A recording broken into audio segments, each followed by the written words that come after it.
This is Dan Scholes for the Folktale Project, and I just wanted to say again, thank you so much for such a wonderful 2019. The story you're about to hear is one of your favorites, the top three from 2019, and I can't wait to come back in 2020 with three new tales. Well, three new tales each week. As always, thank you so much for listening.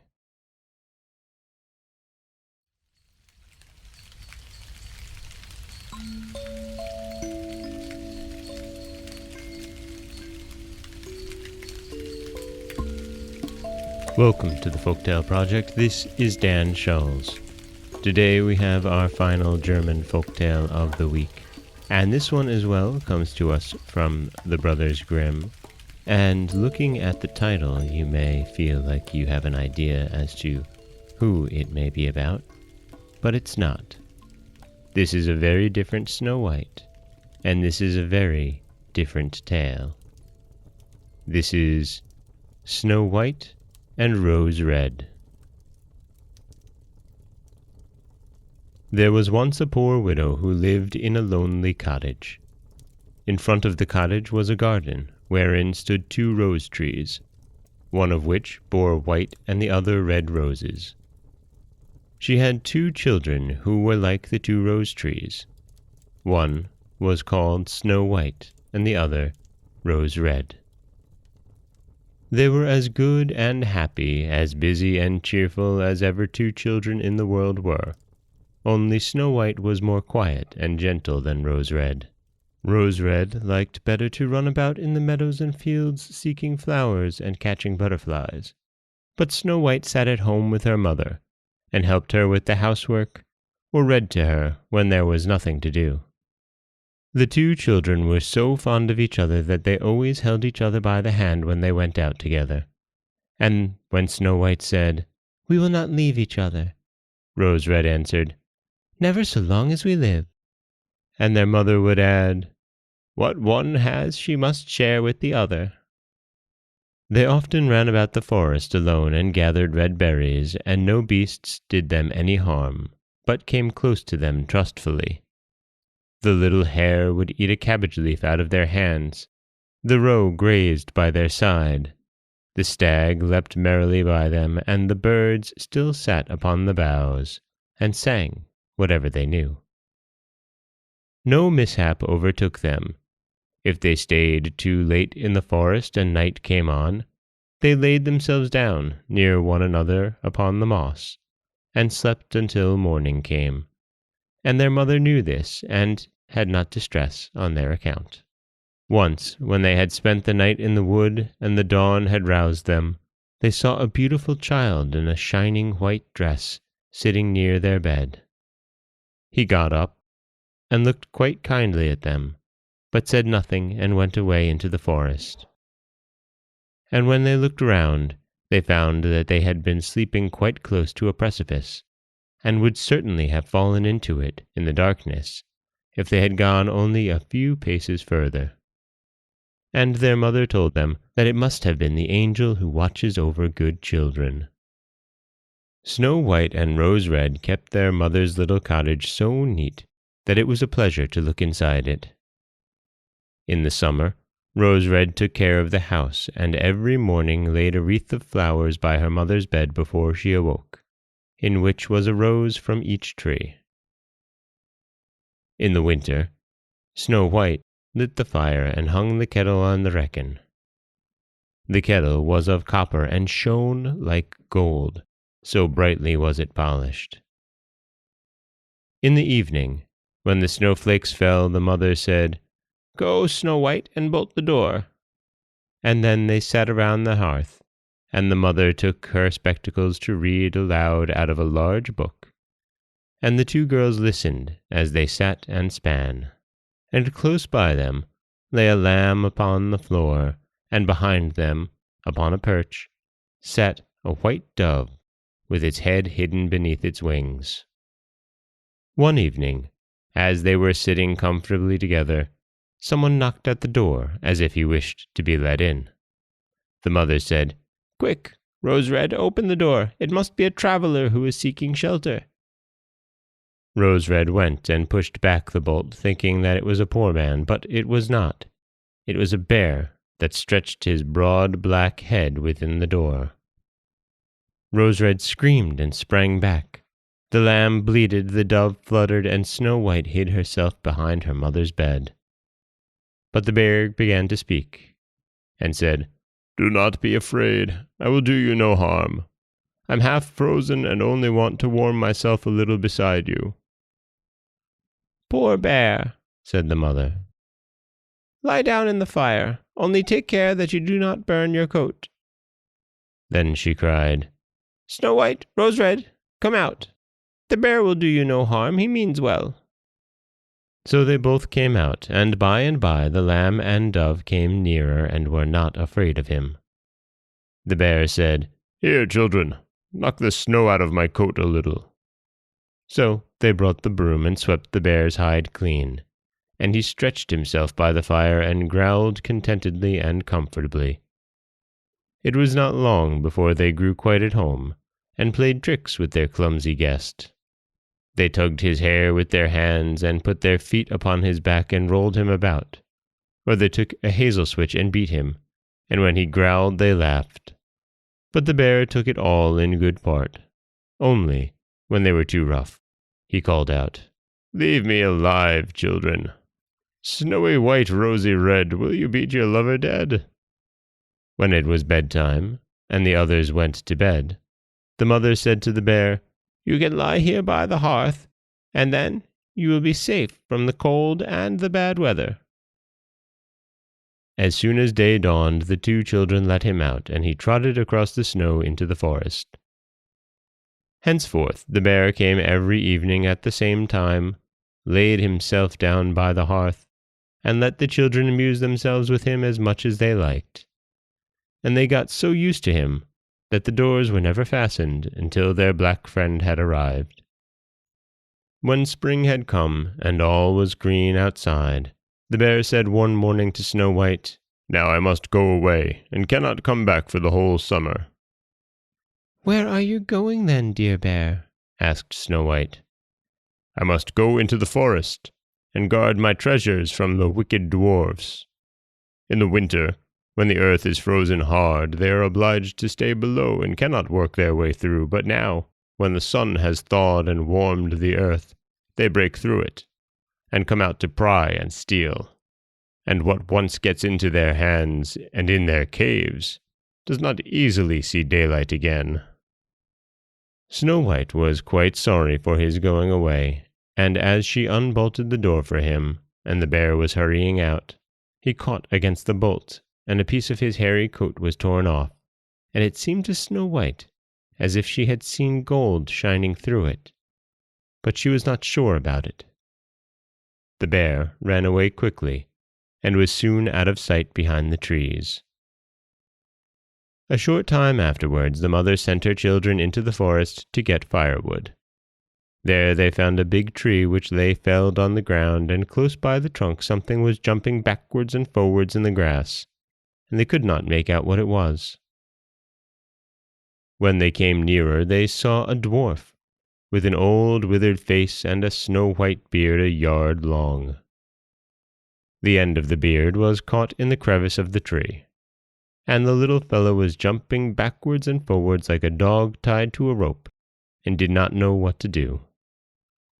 He glared at the girls with his fiery red eyes and cried, "Why do you stand there? Can you not come here and help me?" "What are you about there, little man?" asked Rose Red. "You stupid prying goose," answered the dwarf. "I was going to split the tree to get a little wood for cooking. The little bits of food that one of us wants gets burned up directly with thick logs. We do not swallow so much as you coarse, greedy folk. I had just driven this wedge safely in, and everything was going as I wished, but the wretched wood was too smooth, and suddenly sprang asunder, and the tree closed so quickly that I could not pull out my beautiful white beard. So now it is tight in, and I cannot get away, and the silly, sleek, milk-faced things laugh. Ah, how odious you are!" The children tried very hard, but they could not pull the beard out, It was caught too fast. "I will run and fetch someone," said Rose Red. "You senseless goose," snarled the dwarf. "Why should you fetch someone? You are already too many for me. Can you not think of something better?" "Don't be too impatient," said Snow White. "I will help you." And she pulled her scissors out of her pocket and cut off the end of his beard. As soon as the dwarf felt himself free, he laid hold of a bag which lay among the roots of the tree, and which was full of gold, and lifted it up, grumbling to himself, "Uncouth people, to cut off a piece of my fine beard, bad luck to you!" And then he swung the bag upon his back, and went off without even once looking at the children. Some time after that, Snow White and Rose Red went to catch a dish of fish. As they came near their brook, they saw something that looked like a large grasshopper jumping towards the water, as if it were going to leap in. They ran to it, and found it was the dwarf. "Where are you going?" said Rose Red. "You surely don't want to go into the water." "I am not such a fool," cried the dwarf. "Don't you see that the accursed fish wants to pull me in?" The little man had been sitting there fishing, and unluckily the wind had twisted his beard with the fishing line. Just then, a big fish bit, and the feeble creature had not the strength to pull it out. The fish kept the upper hand, and pulled the dwarf towards him. He held on to all the reeds and rushes, but it was of little good. He was forced to follow the movements of the fish, and was in urgent danger of being dragged into the water. The girls came by just in time. They held him fast and tried to free his beard from the line, but all in vain. Beard and line were entangled fast together. Nothing was left but to bring out the scissors and cut the beard, whereby a small part of it was lost. When the dwarf saw that, he screamed out, "Is that civil, you toadstool? To disfigure one's face? Was it not enough to clip off the end of my beard? Now you have cut off the best part of it. I cannot let myself be seen by my people. I wish you had been made to run the soles off your shoes." Then he took out a sack of pearls which lay in the rushes, and without saying a word, he dragged it away and disappeared behind a stone. It happened that soon afterwards the mother sent the two children to the town to buy needles and thread and laces and ribbons. The road led them there across a heath upon which huge pieces of rock lay strewn here and there. Now they noticed a large bird hovering in the air, flying slowly round and round above them. It sank lower and lower, and at last settled near a rock not far off. Directly afterwards they heard a loud, piteous cry. They ran up and saw with horror that the eagle had seized their old acquaintance the dwarf, and was going to carry him off. The children, full of pity, at once took tight hold of the little man, and pulled against the eagle so long that at last he let his bounty go. As soon as the dwarf had recovered from his first fright, he cried with his shrill voice, "Could you not have made it more carefully? You dragged at my brown coat so that it is all torn and full of holes, you helpless, clumsy creatures." Then he took up a sack full of precious stones and slipped away again under the rock into his hole. The girls, who by this time were used to the thanklessness, went on their way and did their business in town. As they crossed the heath again on their way home, they surprised the dwarf, who had emptied out his bag of precious stones in a clean spot, and had not thought that anyone would come there so late. The evening sun shone upon the brilliant stones. They glittered and sparkled with all colors so beautifully that the children stood still and looked at them. "Why do you stand gaping there?" cried the dwarf, and his ashen gray face became copper red with rage. He was going on with his bad words when a loud growling was heard, and a black bear came trotting towards them out of the forest. The dwarf sprang up in a fright, but he could not get to his cave, for the bear was already close. Then, in the dread of his heart, he cried, "Dear Mr. Bear, spare me, and I will give you all my treasures. Look, the beautiful jewels lying there. Grant me my life. What do you want with such a slender little fellow as I? You would not feel me between your teeth. Come, take these 2 wicked girls. They are tender morsels for you, fat as young quails. For mercy's sake, eat them." The bear took no heed of his words, but gave the wicked creature a single blow with his paw, and he did not move again. The girls had run away, but the bear called to them, "Snow White and Rose Red, do not be afraid. Wait, I will come with you." Then they knew his voice and waited, and when he came up to them, suddenly his bear skin fell off, and he stood there, a handsome man, clothed all in gold. "I am a king's son," he said, "and I was bewitched by that wicked dwarf who had stolen my treasures. I have had to run about the forest as a savage bear until I was freed by his death. Now he has got his well-deserved punishment."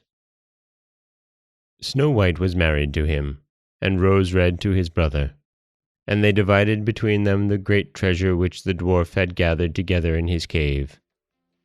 The old mother lived peacefully and happily with her children for many years. She took the 2 rose trees with her, and they stood before her window, and every year bore the most beautiful roses, white and red. And that is the Brothers Grimm's Snow White and Rose Red. I told you, this is not the Snow White that you know. This is a very different one, and I really love these stories of skinwalkers, of people that have been cursed to wear the skin of an animal and be as an animal until they free themselves by some means. In this case, the death of the dwarf. The other thing that I really like about this story is the dwarf gives a little Easter egg. He throws back to the 12 Dancing Princesses story when he wishes that Rose Red and Snow White would dance their souls off. I love a good Easter egg.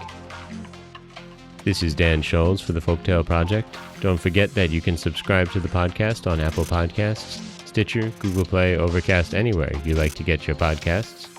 You can follow us on Twitter at Folktale Project. You can find us on Auto Radio, TuneIn Radio, iHeartRadio, Spotify, anywhere you like to listen. And you can always head over to folktaleproject.com, where you'll find a new story waiting for you every Monday, Wednesday, and Friday. And if you'd like to help support the podcast, you can always head over to patreon.com/folktaleproject, where for as little as $1 a month, you'll get early access to every story told. Next week, we're heading off to North America for 3 new tales. As always, thank you so much for listening.